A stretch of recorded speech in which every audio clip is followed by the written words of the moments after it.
Hello and welcome back to another episode of Hooky Hour, where Jacopo Dearest is teaching white-haired girl about the Finacus wheel. In a flashback, of course, you can tell from the gray filter and the odd camera reel effect that we are reliving once again the one good memory that the white-haired girl has of Jacopo. Last we left off, I don't remember if this flashback is from Jacopo's or white-haired girl's point of view, but we are about to find out nonetheless. So, let's get started. That's how it works. Reach out your hand and try to grab them. You won't be able to. Ah, you're right. That's a shame. I didn't think you actually would. You stupid, stupid broad. But it's the most precious thing.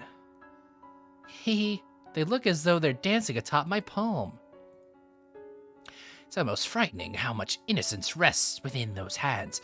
Oh yeah, those very, very tiny hands. Oh my god, they're like toddler hands. Dear God, how do you grab anything with those? It's as if they've been completely cut off from all the world's filth. My hands, however, are soaked in blood. So we are getting Jacopo's, his inner thoughts. So I'm thinking this flashback is from his perspective, if I remember. So this is a new session. I got a differently colored t-shirt from last time. Good old plain red, however that shows up. I think it shows up a little brighter, but I fear that bringing her into my world may taint her. Of course, I will do no such tainting myself. Am I capable of protecting this woman's purity? Jeez. And yet, as I watched her so joyously playing, I felt as though I had gotten close to her. I was the one being a child that day. Throwing a temper tantrum and then locking her in a whole house. Jacopo, it's me, Maria. Is it alright if I come in? Gonna come in anyways. Ah, Maria. It's fine. Come in. Alrighty.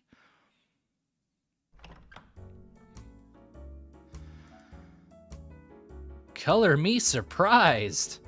I didn't think you'd let me in. Well, I haven't denied you access to my room. Well, considering that you're acting like such a giant asshole, I thought maybe you'd lock me out, just like you locked out your wife. Nope, but you've been looking pretty glum lately. I've never exactly been a cheery man. Ha ha, true enough. I know you told me before not to talk about your wife, but I'm gonna talk about your wife. But I'm gonna stick my nose where it doesn't belong today. Right here in between the couch. This is white powder. There's been a lot of chatter among the maids lately about you getting rough with her. Oh, just rough. I mean, you've got the poor thing locked up in a shed outside. Like some regular, I don't know, stable of horses. You're not leaving the best impression on anyone. You here to box my ears? Get your boxing gloves out and punch away? I don't know, 50-50? The other half is, I'm concerned about you. I know you're not the kind of man to threaten someone without a good reason. You're not. I thought you were friends with her. I am. And it hurts seeing her in so much pain. Then why has that not changed the way you act around me? I would think you'd be scorning me with the rest of the maids. Oh, I see how it is. You don't trust me. And we've known each other for so long. Ever since high school. This isn't a question of whose side I'm on. You're in pain too, I can see that. You've always bottled things up, kept them hidden. You're too proud to rely on others. Except for the 50 maids you have cleaning your house. Constantly, I guess. What is the situation with that? Why do you need so many maids? Like, who else lives in this house that you need Maids constantly hustling and bustling in between the rooms and keeping them spiffy. But you should probably vent to someone before it reaches the point where you no longer can. Say, Jacopo, do you remember the promise we made a while back about not jailing your wife? How far back? Back when you were still shorter than me. You were 14 and I was 12. I had to leave town and you came to see me off. Wow, they really did know each other in, like, well, what I probably not exactly correct to say middle school age, but teenage age, I guess. Quite frankly, I didn't think you'd come. I was surprised even if I didn't show it. Another flashback. Jacopo? Where's your dad? Or are you here alone? He didn't even tell me. There's no reason for you... there's no reason you have to leave town. My old man says the Campanellas have more power. I should be the one leaving. Why do I get itches every time I record?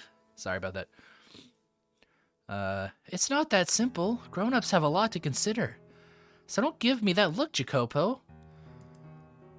We were kids, but we both kind of started to catch on to the situation with our families and to the bonds that land held on us. Although we didn't know any of the details at the time, my grandpa owned all the land the city was built on, but he was a very conservative man. He didn't try to spread his influence, instead opting to fortify what he already had, fortify with walls at his borders. 2016 was an odd time for him.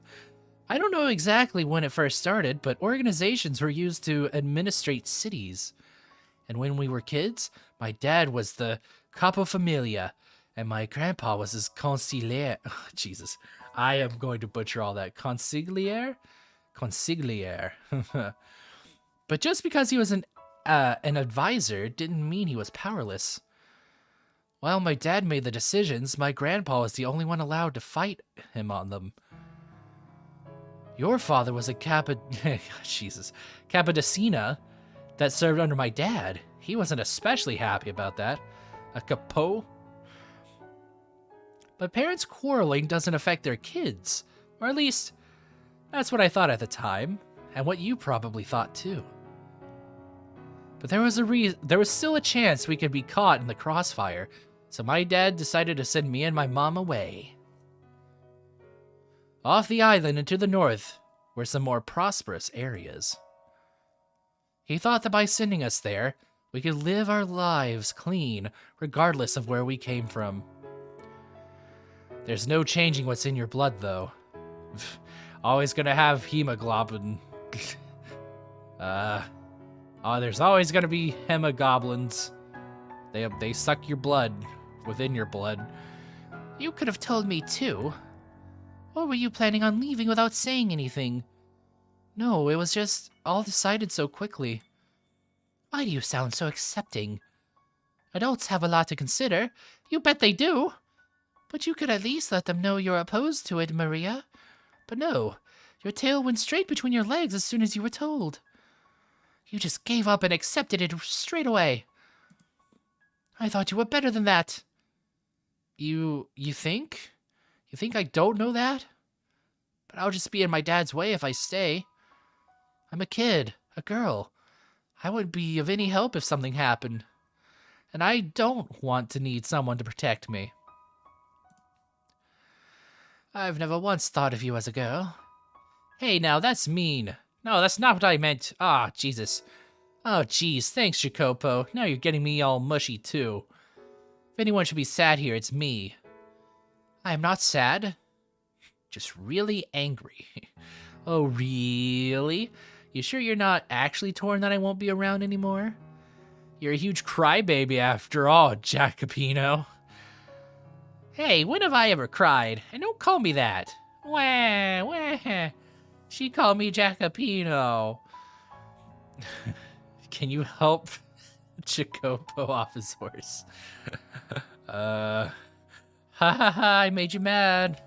Short fuse as ever, I see. You've got to learn to keep your head. You're a man and heir to the Berzati family.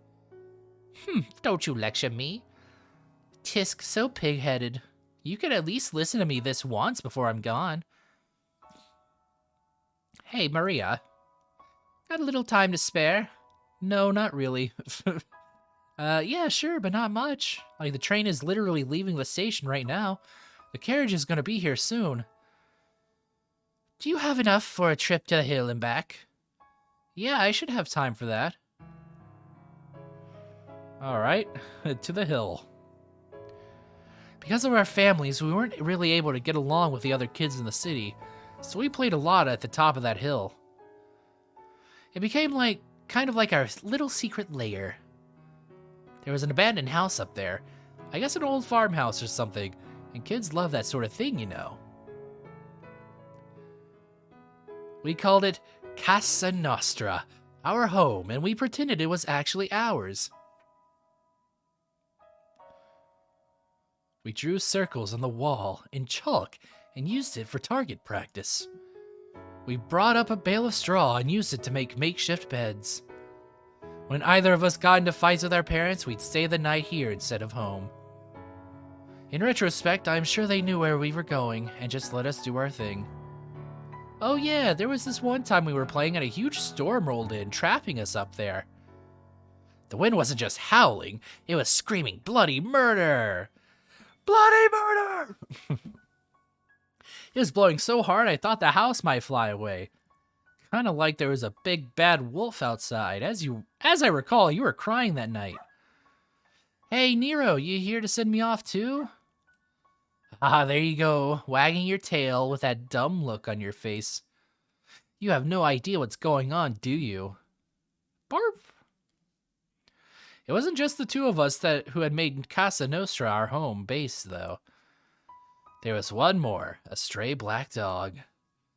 I'm pretty sure it didn't have actually black fur, though, and it was just really, really dirty. Of course he doesn't. He's a stupid animal. Oh, don't talk about him like that. He's an idiot animal. He's one of us. What were you planning to do about Nero? Just leave him behind? Nothing else I can do. Can't bring a dog in the carriage.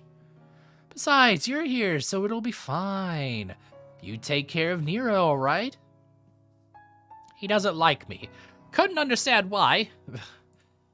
Really trying to go through all the possibilities and explanations as to why this stupid mutt doesn't like me. You're the only one who can take care of him. Maybe so, but I'm not coming back. He'll starve to death if you don't figure something out. He's a puny runt. I doubt he could win in a fight for scraps. Come on, do it for me. You said you wouldn't be coming back. Did you mean that? Are you absolutely never returning to this town?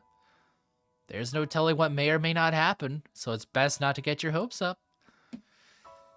Better that than the pain of getting let down. Well, well, I've turned into quite the cynic, huh?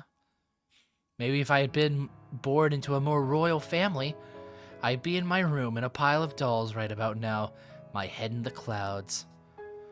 I can't imagine you doing that, nor do I think that's normal. Haha, well said. Hey, stop that, Nero. Quit licking me, ha ha ha, that tickles and you reek. Geez, won't anyone give this dog a bath? Hint, hint. Maria? What is it? Come back. I don't care if you don't know when it'll be. Just don't say you'll never return. No one knows how things are gonna end up. Maybe my old man will gain more power, or maybe yours will. If things continue as they are, it'll be your old man. Then down the line, I will work in service of the Campanella family. And that's just fine by me. But even if that's not the future that lies ahead, I promise I will make a place for you. So Maria, question, we'll ask the question next time on Hooky Hour. So until then, I will see you. Bye.